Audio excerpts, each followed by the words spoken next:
저는 오늘 누가복음 2장 8절에서 20절 말씀 중심으로 해서 베들레헴의 기쁜 소식이란 제목으로 하나님 말씀을 증거하겠습니다. 예수님 오신 게 기쁜 소식이죠. 근데 세상 모든 사람들이 다 기쁜 소식이라고 말은 하지만 실은 양날의 그 칼의 양날이죠. 양날의 검이라고 그러나. 예수님 오셔서 진짜 기뻐할 사람들이 있고요. 예수님 오셔서 뭐라고 그래야 되나, 그 예수 오심이 오히려 그들의 인생에 비극이 될 사람들도 많습니다. 분명히 우리가 알아야 되죠. 그러니까 우리가 매년 성탄절이 되면 방송이라든가 신문에 성탄 메시지가 이렇게 발표가 돼요. 각 교단장들, 또 천주교 교황들. 네, 그런 데는 우리가 별로 관심을 둘 필요가 없어요. 좋은 말만 썼으니까. 쉽게 얘기하면 죽어가는 환자에게 당신은 삽니다. 당신은 삽니다. 100% 죽을 사람에게 누워있는데 의사가 들어와서 당신은 삽니다. 당신은 삽니다. 걱정하지 마세요. 그러면 그 의사는 사기꾼이지. 네. 현실을 분명히 인식하게 해줘야 될 거 아닙니까? 근데 이런 성탄을 맞이해서 전 세계의 평화를 간구하고 많은 낮고 천한 곳에 주의 사랑이 있기를 우리가 원하고는 있지만은 근본적인 문제가 해결되지 않는다면 세상의 다툼과 그 불행은 멈출 수가 없어요. 이게 문제예요. 이 악에 대한 문제, 악을 우리가 어떻게 청산하느냐, 죄악의 뿌리를 어떻게 뽑아내느냐. 하나님의 아들 예수가 2000년 전에 유대 베들레헴에 오셨어요. 왜 오셨겠어요? 죄악을 청산하고자 오셨다. 분명한 목적을 갖고 오신 거예요. 청산한다는 얘기는 뭐예요? 그만큼 상응한 죄 가운데 살았던 인생들에게는 거기에 맞는 응분의 대가가 주어지는 거예요. 죄를 지면서 처벌받지 않아요? 안 되죠. 어떤 사람이 차를 몰고 가는데 사거리 신호등에서 훅 지나가더라고. 검은 차인데 우리나라에서 만든 차 같은데 잘 보기 힘든 차더라고요. 뒤에는 십자가 표시 같은 거 있는 차인데 차가 커. 근데 깜짝 놀랐어요. 내가 승질이 많이 죽었어. 옛날 같으면 내가 쫓아가가지고 악착같이 쫓아가서 내가 난 그런 건데 진짜. 아이고. 그 사람은요, 오늘은 운이 좋아서 아무 문제가 없었어요. 내일도 그러고 모레도 그런다. 보장 못해요. 그 죄가 근절되지 않으면 그 사람의 문제로만 끝나는 것이 아니라 다른 사람에게까지 영향을 줘요. 이게 무서운 거예요. 술 먹고 운전해. 내가 내 차 술 먹고 운전하는데, 아니요.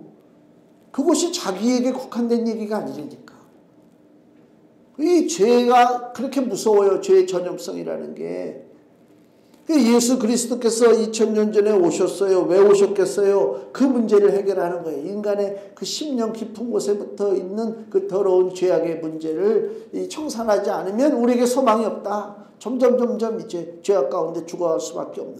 윤리 도덕을 가르친다고 됩니까? 공자 맹자 사상을 가르친다고 됩니까? 우리 중학교 때 동양 고전 읽기 운동이 벌어졌어요.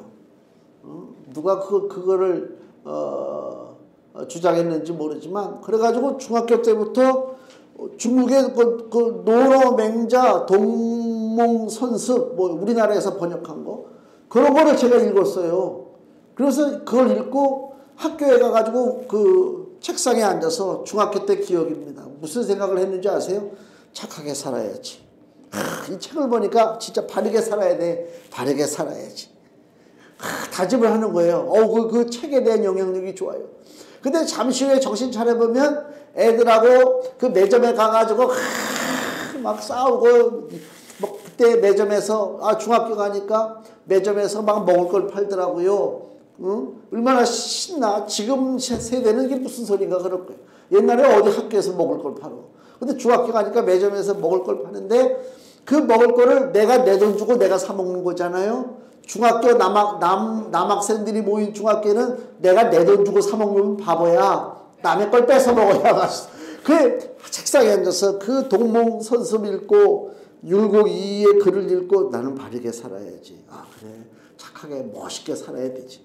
그리고 노는 시간에 매점에 가가지고는 그 만두 사 먹는 내 그 기억나. 입에까지 들어간 걸 뺏어 가지고 내가 먹었던 기억이 나. 그리고 막 새우깡 안 준다고 후려쳐가지고 막 코피가 터지고 그랬어요. 이게 무슨 의미가 있겠는가? 우리나라 조선시대 고려시대 선비들이 공자를 모르고 맹자를 모르고 사서상경을 몰라서 서로가 서로를 죽이고 헐뜯고 그렇게 했겠습니까? 인간의 가르치는 지식은 그거 아무 소용없다. 사람의 죄에 대한 그 문제를 해결할 수가 없다. 예수 그리스도만이 해결한다. 이걸 우리가 믿어야 돼요. 그걸 믿지 못할 때 세상 사람들과 똑같이 우리가 어느 순간 예수님을 바라보게 돼요. 세상 사람들과 똑같은 눈으로 성탄절을 바라보게 되는 거예요. 성탄절은 화려해야 돼.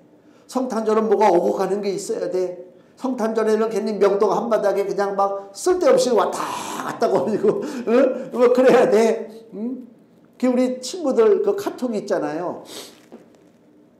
카톡에 막 성탄절을 맞이해서 막 즐거워 성탄절. 저도 이제 한마디 하고 성탄 카드 거기다 다 보내고 그러니까 또 뭐 메시지가 왔는데 그 한 친구가 나는 예수님보다 친구들 만나고 싶다. 딱 그러더라고.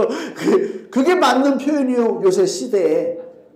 예수님보다 누구를 만나서 놀고 예수님보다 누구에게 어떤 선물을 받고 이게 성탄절이 됐다니까 그 친구의 말을 듣면 그래 이게 세상을 딱 상징하는 말이구나.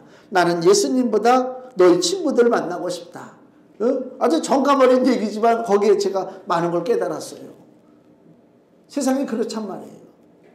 그러한 잘못된 그 성탄에 대한 생각이 넘치는 시대에 우리가 잠깐 짧은 시간을 통해서 예수님 오심을 다시 한번 우리가 그 의미를 깨닫는 시간이 되어야 되겠습니다. 오늘 여기 본문에 보면은 목자들이 그 들판에서 양을 칠 때 천사가 나타나서 예수님 오신 소식을 전하는 내용이 있잖아요. 제일 먼저 큰 기쁨에 좋은 소식을 들은 사람들이 여기 8절 그 지경에 목자들이 밖에서 밤에 자기 양떼를 지키더니 주의 사자가 곁에 서고 천사가 왔다는 것입니다. 목자에게. 우리가 제일 좋은 소식, 기쁜 소식을 누구한테 전해요? 나한테 제일 좋은 일이 생겼어요. 그래, 너무 좋다. 그럼 누구한테 연락을 해야 될 거 아니에요? 제일 시시한 사람에게 연락합니까? 응?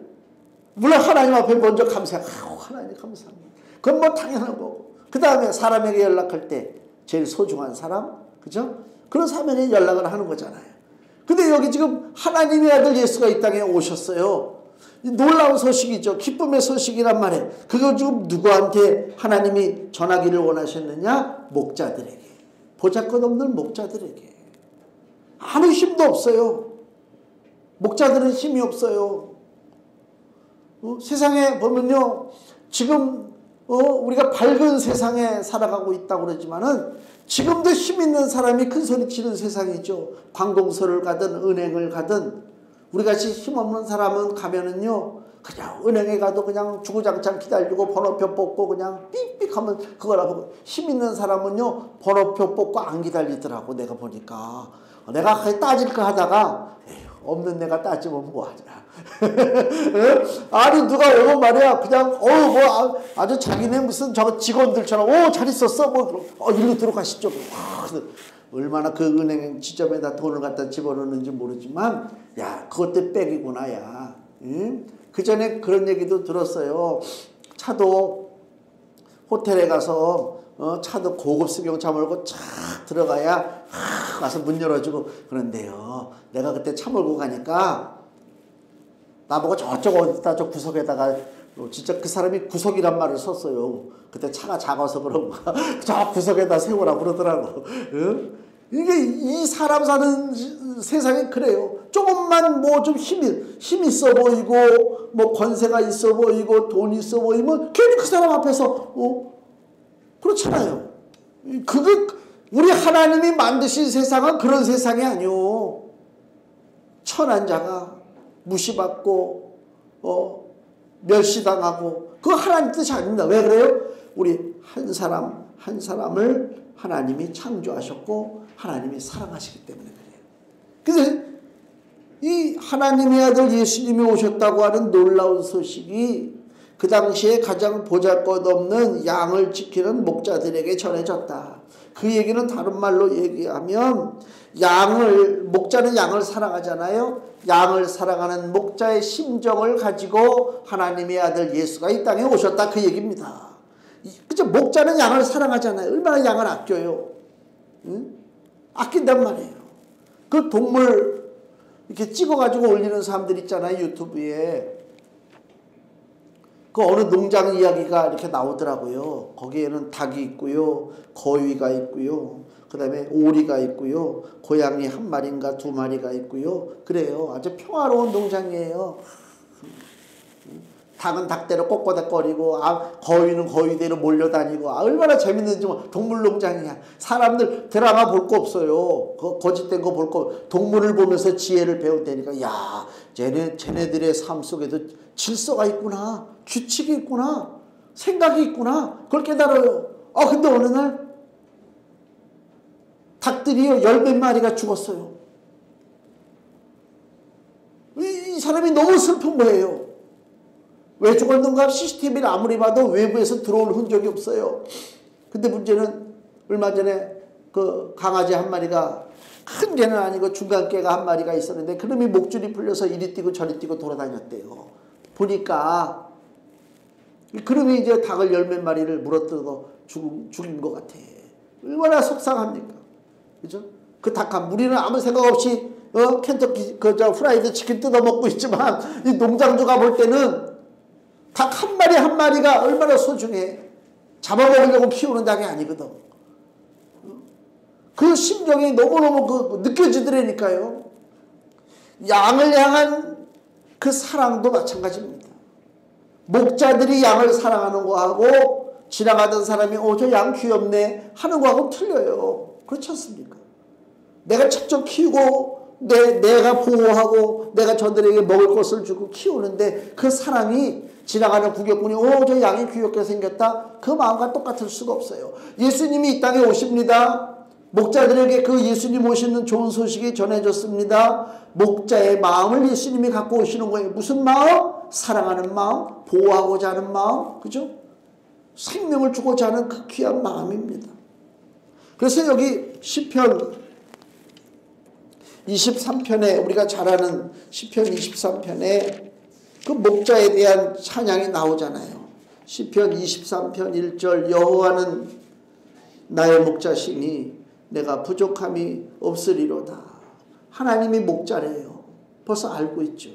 그가 나를 푸른 초장에 누이시며 쉴만한 물가로 인도하시는도다. 내 영혼을 소생시키시고 자기 이름을 위하여 의의 길로 인도하시는도다. 목자 되신 하나님을 지금 찬양하고 있잖아요.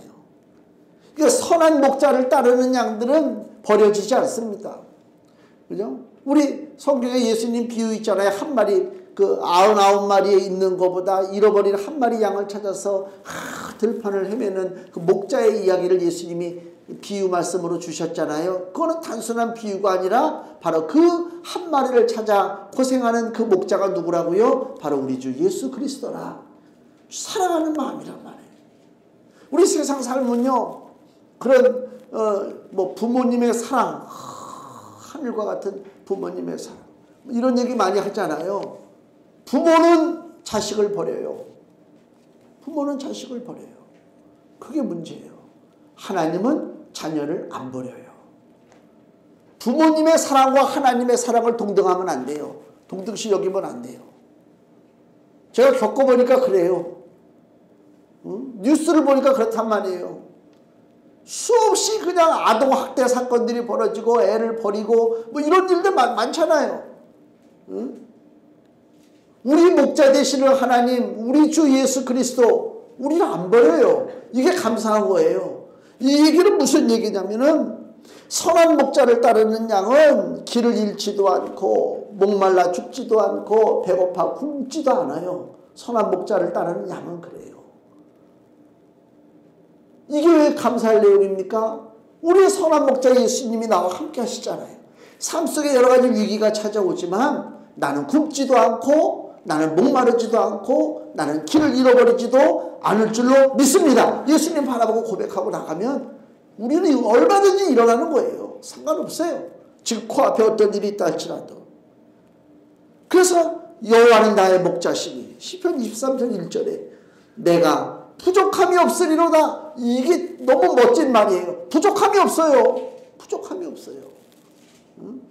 자식이 날마다 와가지고 징징징징거리고 아이고 난 이것도 모자라고 저것도 모자라. 근데 부모가 똑같이 가진 것이 없어. 도와줄 힘이 없어. 그거는 비극이지. 근데 우리의 주가 되시고 아버지가 되시는 하나님 여호와는 나의 목자시니 내가 부족함이 없으리로다. 너무 감사해요. 그 찬양하고 기도할 때 부족함이 없는 하나님을 찬양해야 돼요. 우리가 월드컵 축구가 끝났지만 뉴스 보니까 월드컵의 그 명장면들이 나와요. 근데 우리 한국 팀이 하나 거기 사진이 들어가요. 뭐 10개 장면인가 몇 개 장면 중에 월드컵의 명장면 중에 우리 팀의 사진이 들어가는데 어떤 장면이냐. 포르투갈하고 싸우고요. 16강 진출하기 전에 포르투갈한테 우리가 역전승했나? 이겼잖아요. 그리고 그거 가지고는 결정이 안 돼. 저 가나하고 어디? 우루과이. 가나하고 우루과이 경기에 따라서 우리가 16강을 가느냐 안 가느냐. 우리가 먼저 경기를 끝내고 선수들이 운동장에 모여서 어깨동무를 하고 그걸 기다리고 있는 거 아닙니까? 얼마나 초조해요. 왜? 저쪽에서 결과에 따라서는 올라갈 수도 있고 내려갈 수도 있잖아요. 초조하게 막. 그거 1분 1초가 아주 사람 죽이는 거지. 하나님이 우리에게 승리를 주시는데요. 운동장에 모여서 어깨동무하고 1분 1초를 기다리고 초조하게 그런 승리를 주시는 게 아니다 그 얘기요. 세상에서 얻는 승리는 짜릿하지. 초조한 가운데 그게 결정되니까 막 선수들이 이리 뛰고 저리 뛰고 눈물 흘리고 뭐 얼마나 감동적이요. 그걸 2번 또 하라고 그래봐. 아이고 사람 죽는 거야 그게. 하나님이 우리에게 주시는 승리는 뭐냐? 부족함이 없는 승리다 그 얘기예요. 그걸 우리가 감사해야 되는 것입니다. 그 하나님의 부족함이 없는 승리를 우리가 얻기 위해서는 어떻게 해야 되느냐? 나에게 목자로 오신 예수 그리스도를 영접하고 그 주님 앞에 나의 모자란 것을 고백할 수 있는 그 기도의 삶이 이루어져야 된다 그 얘기입니다. 우리가 일주일 동안 살면서 하나님 앞에 얼마나 아쉬운 소리하고 살았습니까? 하나님 앞에는 아쉬운 소리 좀 해야 돼요. 사람들한테는 아쉬운 소리 해봐야 별 소용없어요. 별 도움이 안 돼요. 그러나 하나님 앞에는 아쉬운 소리를 해야 돼. 그게 기도하는 겁니다. 하나님은 그걸 기뻐하셔요. 왜? 우리가 하나님의 자녀이기 때문에. 자녀가 와서 아쉬운 소리에 사랑의 자녀가 얼마나 감사해요. 부모 입장에서는. 감사하죠. 내가 가지고 있는 것이 없어서 그렇지 있다면 뭘 못 주겠어요. 우리 하나님은 뭐까지 주셨어요?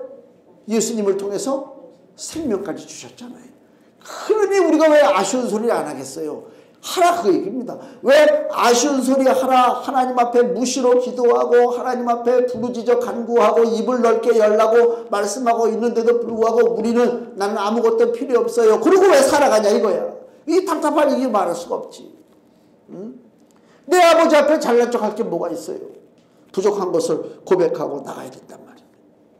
이 한밤에 들판에 있는 목자들에게 예수님 탄생의 좋은 소식이 전해졌습니다. 근데요 이 목자들은요 좋은 소식을 듣고 그래? 그래 좋은 소식이네 참 다행이네 그러지 않았어요. 좋은 소식을 듣고 어떻게 했다고요? 베들레헴에 쫓아갔어요. 이게 우리가 가져야 할 믿음입니다. 행동하는 믿음이다 그 얘기입니다. 여기 15절 16절 보세요. 천사들이 떠나 하늘로 올라가니 목자가 서로 말하되 이제 베들레헴까지 가서 주께서 우리에게 알리신 바 이 이루어진 일을 보자 하고 빨리 가서 마리아와 요셉과 그 위에 누인 아기를 찾아서 내가 들었어요 소식을. 그렇구나. 그거 아무 의미 없어요. 하나님 말씀을 들었어요. 아 그렇구나. 거기서 끝나면 아무 소용이 없다니까요. 이 목자들은 그 천사들이 전해준 기쁨의 소식을 듣고 그 사건이, 그 일이, 놀라운 기적의 역사가 벌어진 그 베들레헴 현장으로 달려갔다 그 얘기입니다. 반면에 여기 마태복음 2장을 보면요 똑같은 사건입니다. 마태복음 2장에도 예수님 탄생 소식이 예루살렘에 들렸어요. 예루살렘에 있는 사람들에게까지. 마태복음 2장 1절.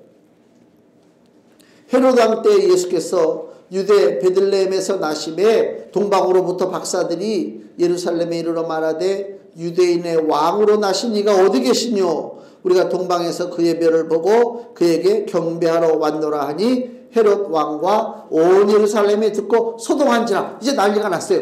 야, 왕이 왔어? 왕이 태어났어? 야, 이게 무슨 일이야? 난리가 났어요. 그리고 왕이 4절 모든 대제사장과 백성의 서기관들을 모아 그리스도가 어디서 나겠느뇨 물으니 가로되 유대 베들레헴이오니. 다 알고 있죠?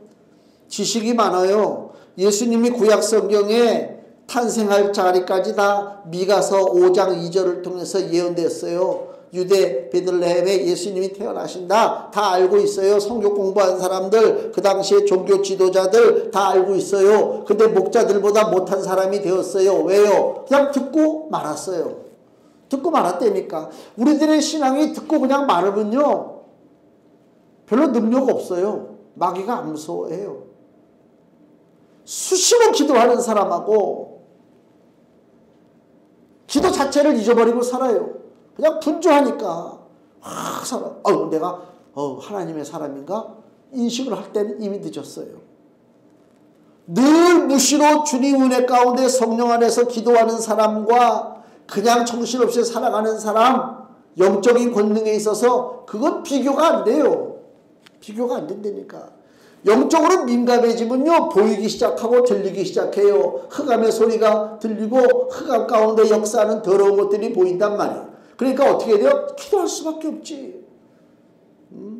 분노가 일어날 수밖에 없어요. 이 땅을 보면서 선한 분노가 있단 말이에요. 하나님의 선하신 뜻을 무시하고 하나님의 창조 질서를 어기고 역사하는 더러운 사단의 세력들. 얼마 전에 미국에서 법안이 통과가 됐대요. 그 대통령 이름이 뭐야? 기억이 갑자기 안 나네. 바이든. 그래, 바이든이 하고 뭐 옆에 뭐 부통령 뭐 해가지고 막 사인하고 막 좋아가지고. 그게 무슨 법안이냐면 동성들이 결혼한 것을 합법적으로 인정한다. 그러니까 여자와 여자가 결혼해도 합법적으로 이제 부부가 되는 거예요. 호족이 만들어져. 남자와 남자가 결혼해도 호족이 만들어져요. 그게 그쵸? 그게 자유주의자라고 하는 사람들 그거를 굉장히 주장하고 그 통과되기를 애썼죠. 그 미국 그 법안이 동성애 그 법안이 통과가 된 거예요. 우리도 아마 시도가 있지 않을까 생각하는데 이거는 정파를 생각하는 게 아닙니다. 나는 좌야 나는 우야가 아니고요. 성경에서 어떻게 얘기하느냐가 중요해요. 미국은 기독교의 나라잖아요. 거기도 목사들이 갈렸어요. 자기가 주장하는 정치적 신념에 따라서 주장한다. 그러니까 마귀들이 우습게 생각하지. 정치적 신념으로 주장하는 것이 아니라 하나님이 뭐라고 말씀하시느냐가 중요한 거단 말이에요. 왜 소돔과 고모라가 멸망당했어요? 동성애 때문에 멸망당한 거 아닙니까? 하나님의 에덴 동산에 사람을 창조하실 때 아담과 하와를 창조하셨어요. 하나님의 에덴 동산에서 사람을 창조할 때 아담을 창조하고 아담 2를 창조했어요? 그게 아니잖아요. 또 아담이 싫다고 아담을 없애버리고 하와를 내세우고 하와 2를 만들었냐고.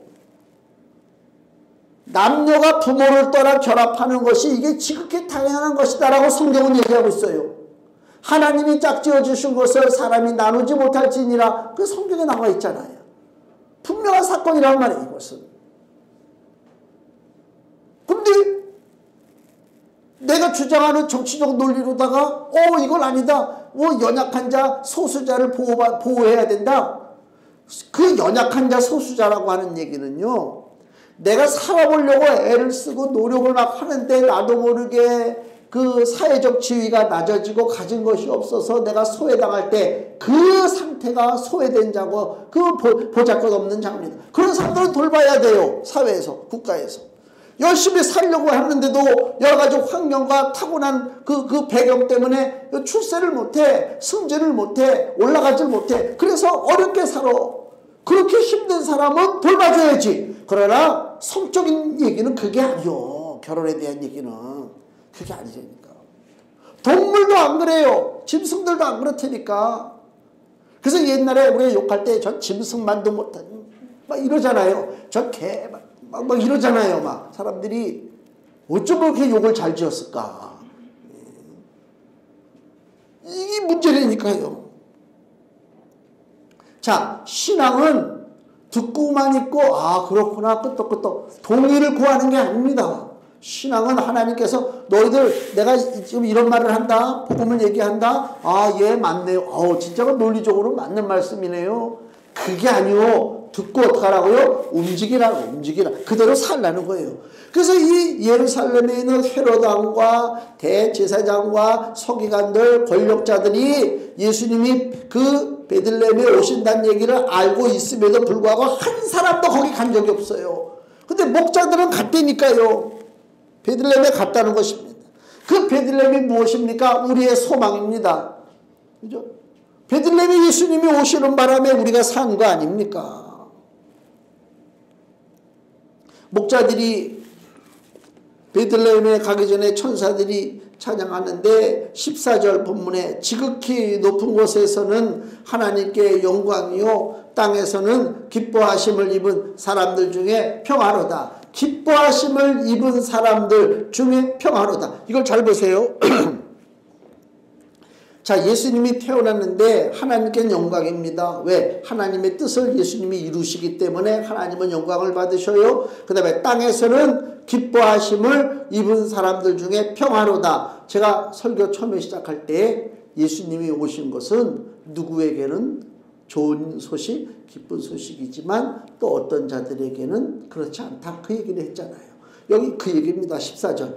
땅에서는, 세상에서는 모든 사람들이 평화를 누리는 것이 아니고 기뻐하심을 입은 사람들이 평화를 누리는 것입니다. 더 쉽게 얘기하면 하나님이 기뻐하시는 사람만 평화를 누릴 수 있다. 하나님이 기뻐하지 않는 사람이 이 땅에 많다. 그 얘기입니다.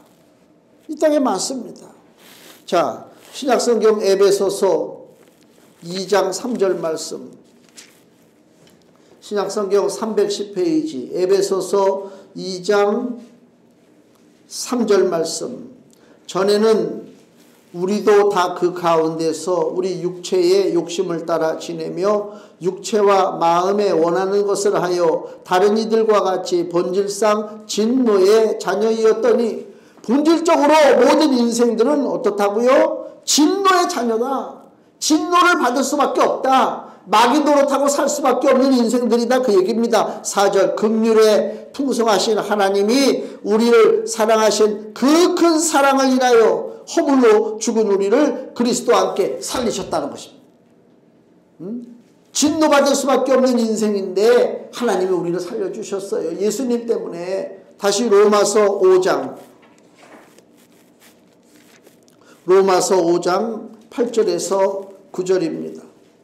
신약성경 245페이지 로마서 5장 8절에서 9절 말씀. 우리가 아직 죄인 되었을 때에, 즉 우리가 진노의 자녀가 되었을 때에 그리스도께서 우리를 위하여 죽으심으로 하나님께서 우리에게 대한 자기의 사랑을 확증하셨느니라.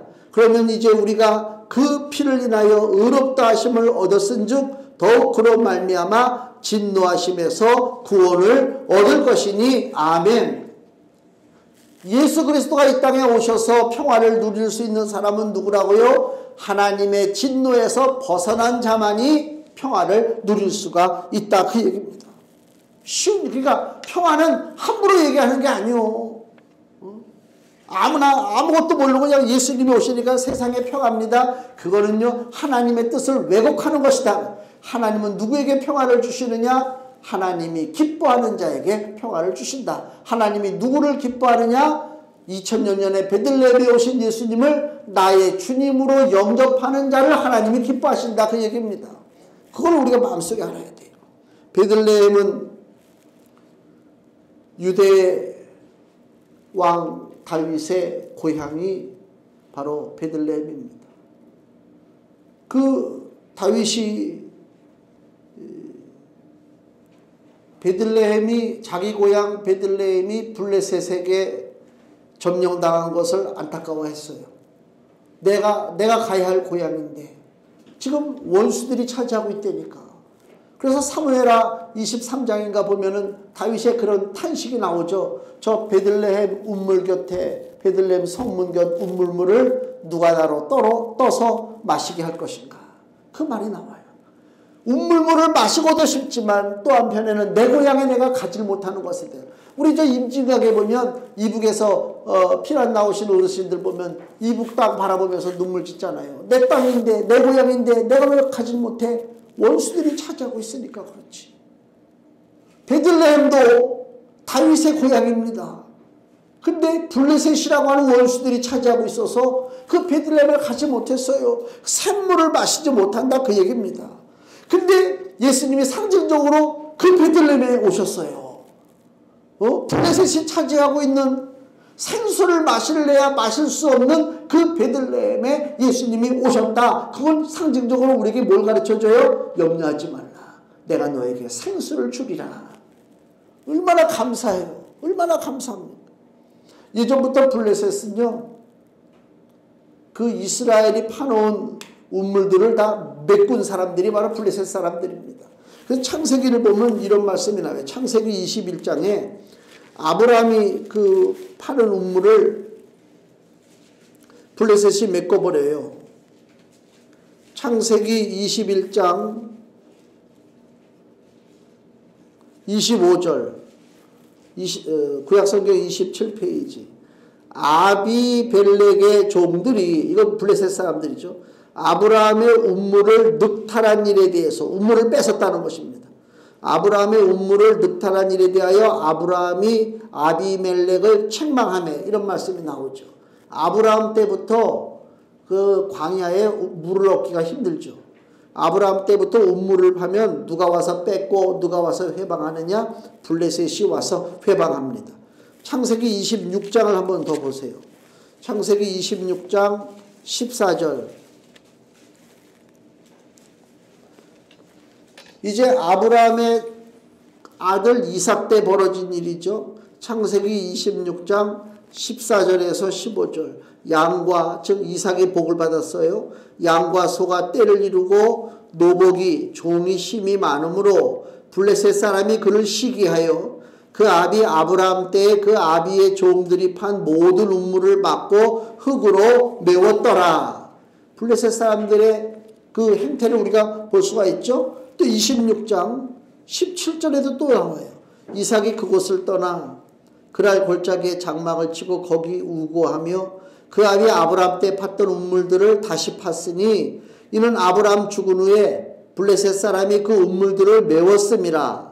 이삭이 그 우물들의 이름을 그 아비의 부르던 이름으로 불렀더라. 그러니까 그래서 그 이삭은 아버지 때 팠던 우물들을 블레셋 사람들이 메꿨기 때문에 찾아다니면서 우물을 다시 파고 있다 그 얘기 아닙니까? 영적 원수, 믿음의 회방권, 이게 바로 블레셋이죠. 그들이 이스라엘의 우물을 막아버렸어요. 지금도 영적인 원수들이 우리로 하여금 생수를 먹지 못하도록 회방하고 있다. 더 쉽게 얘기하면 하나님이 우리 각자 인생에게 주시고자 예배하신 것이 예를 숫자로 얘기하면 100이라요. 100. 예를 들어서 하나님이 우리에게 영적인 축복으로 주고자 하시는 것이 100이야. 100. 1에서부터 100까지 꽉 찼어. 근데 하나님의 자녀라고 하는 우리가 이 땅을 살면서 아버지 하나님으로부터 받는 것이 100을 다 받으면 좋겠는데 100은커녕 1이나 받고 사나 2나 받고 사나. 나머지는 다 쓰지도 못하고 받지도 못하고 그리고 살다 죽는단 말이에요. 얼마나 원통하고 절통합니까? 그렇잖아요. 쓰라고 줬는데 왜 쓰지를 못해? 쓰라고 줬는데 왜 쓰지를 못해? 우리 중학교 때 학교 끝나고 집에 오면 옛날에는요 건달들 깡패들이 그렇게 많았어요. 지금 깡패하고는 옛날 깡패는 좀 치사한 깡패예요. 응? 치사한 깡패 뭐냐면 지나가면 야 일로 와봐. 주머니 털어. 어? 그래갖고 뭐 동전, 회수권, 토큰 뭐 이거 있잖아요. 500원, 뭐 100원짜리, 그때 100원짜리도 크지. 50원짜리 막. 엄마가 나한테 쓰라고 준 돈 있어요. 그거 아낀다고 아끼고 주머니에다 넣고 오는데 아니야 3명이었어. 내가 3명한테 뺏긴 적이 있어요. 중학교 때. 내가 이거 쓰지를 못하고 뺏기니까 순순히 줬지 뭐. 거기서 안 준다고 싸운다고 해서 얘네들이 이 자식 멋있게 싸우네. 그래 집에 가. 그런 애들이 아니야. 그래서 그냥 줬지. 주고 내 친구한테 학교 가서 그 얘기를 해서 야 나 저 이렇게 가다가 그 애들한테 뺏겨가지고 야 돈 잃었다. 이 친구가 화가 나가지고 거기 싸우러 가자는 거야. 싸우러 가자고. 아니다. 날마다 보러 올 분들인데. 그래서 그 다음에 두 번째 만났을 때 거기서 이제 협의가 이루어진 거지. 무슨 협의? 너는 한번 뺏었으니까 이제 안 뺏는다. 야 진짜 옛날에 그런 적도 있었단 말이야. 나에게 쓰라고 줬는데 못 쓰고 날아가요. 영적으로 똑같아요. 하나님이 나에게 쓰라고 100을 줬는데 100을 쓰기는커녕 1도 못 쓰고 그냥 헤매다가 아이고 아버지 하나님 그러다 간다니까. 얼마나 억울해요. 뭐 때문에? 영적 원수 블레셋의 회방 때문에 그래요. 베들레헴의 의미가 떡집이라고 그러잖아요. 떡집. 얼마나 좋아요. 이름이. 동네 이름이 떡집이에요. 야, 그 이름도 참 의미가 있어요. 그 떡을 파는 떡이 풍성한 떡집 베들레헴에 생수의 근원 되신 예수 그리스도가 오셨어요. 그거보다 좋은 축복이 어디 있어요. 우리에게 떡이요 우리에게 생수가 되시는 예수 그리스도 베들레헴 딱 상징하잖아요. 제가 사는 마을 이름은요 고양시 거기 그 홈페이지에 들어가서 마을 이름 같은 거 뜻을 찾아보세요. 아이고 무당 이름이래요. 이 세상에 이게 도대체 아니 무당 뭐 큰 무당이 살았대 여기에. 그러니까 무당 이름을 무당 살았다가 무당 이름 야 이게 도대체 얼마나 무식한 이게 영적으로다가 그거 하나 고치는 그래도 지네들 말이야 시장도 뽑아주고 국회의원 뽑아주고 시의원 뽑아주고 도의원 뽑아주고 그랬으면 좀 모여가지고 야 이게 전통이냐 이게. 그리고 좀 이름이라도 바꿔야 되는 거 아닙니까? 응? 무당 이름으로다가 마을 이름을 줘. 세상에. 저쪽에 화정 쪽은 그래도 햇빛마을, 뭐 옥빛마을 이렇잖아요. 좀 달빛마을. 좀 그렇게라도 이름을 줘야지. 무슨 무당이 내가 무슨 마을이라고 안 그래. 창피해서 내가 우리 동네 알려질까봐. 하여튼 이렇게 무당 이름으로다가 영적으로다가 블레셋이 와서 우리가 누려야 할 것을 방해하고 뺏어 먹습니다. 주님이 안타까워서 베들레헴에 오셨어요. 베들레헴은 떡집이요 또 생수의 근원 되신 예수 그리스도가 오신 것입니다. 우리가 양으로서 그 예수님을 나의 목자로 의지하고 산다. 이게 성탄입니다. 다른 게 성탄이 아니죠. 자, 우리 금주 말씀 보세요. 베드로전서 2장 25절.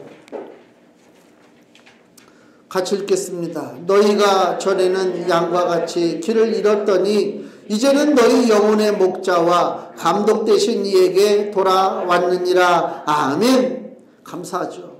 길을 잃었었어요. 길을 잃었어요. 길을 잃으면 얼마나 힘들어요. 근데 주께서 목자로 이 땅에 오심으로 그 영혼의 목자와 감독 되신 이에게 우리가 돌아왔습니다. 이것이 감사하는 것입니다. 이게 성탄의 감사입니다. 오늘 본문의 2장 11절 말씀. 오늘날 다윗의 동네에 너희를 위하여 구주가 나셨으니 곧 그리스도 주시니라. 아멘. 베들레헴에 태어나신 하나님의 아들은 아기가 아닙니다. 아기 예수가 아닙니다. 아기 예수 강조하면 안 되죠. 아기 예수가 중요한 게 아니죠. 거기 베들레헴에 오신 분은 우리 하나님이십니다. 우리를 구원하기 위해서 오셨어요.